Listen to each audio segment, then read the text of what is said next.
আজকে আমি তোমাদের দেখাবো আমলা কিভাবে অনেক দিনের জন্য আমি সংরক্ষণ করতে পারি।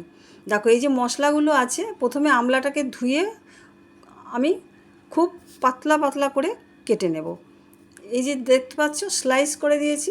একেবারে পাতলা করে কাটলে কি খুব তাড়াতাড়ি শুকিয়ে যাবে, 2-3 দিন রোদে দিলেই কিন্তু ঝনঝনে হয়ে শুকিয়ে যায়। তারপর এই আমলাগুলোর মধ্যে যে মশলাগুলো দেখেছো প্রথমে বাটিতে, সেই মশলাগুলো সব একসঙ্গে দিয়ে তার মধ্যে চিনি গুঁড়ো আছে, 2 রকমের নুন আছে, ভাজা মশলা আছে, লেবুর রস আছে, নুন আছে, হলুদ আছে, সব একসঙ্গে দিয়ে খুব ভালো করে এটাকে মাখিয়ে নিয়েছি। তারপর এটাকে 3-4 দিন ধরে কিন্তু আমাকে রোদে শুকিয়ে নিতে হয়েছে। যেহেতু আমি ফ্ল্যাটে থাকি তাই ছাদে দেওয়া যায় না, তাই রান্নাঘরের জানলায় এক চিলতে রোদ আসে, সেই জানলার রোদে আমি 3-4 দিন ধরে খুব ভালো করে শুকিয়ে নিয়েছি।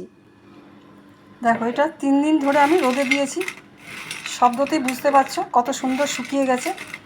এরপর এই শুকনো জিনিসটা আমি একটা কাঁচের পাত্রেতে রেখে দেবো।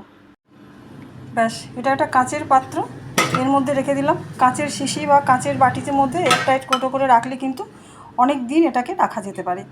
ঢাকা দিয়ে এইভাবে রেখে দেবো। ফ্রিজে রাখলে তো অনেক দিনই সুন্দর থাকে, ফ্রিজে না রাখলেও কিন্তু বাইরে রাখলেও কোনো অসুবিধা নেই। তাহলে আমার এই আমলকি বানানোর রেসিপি তোমাদের কেমন লাগলো অবশ্যই জানিও, খুব ভালো লাগবে। তাহলে আজকে এখানেই শেষ করছি, টাটা।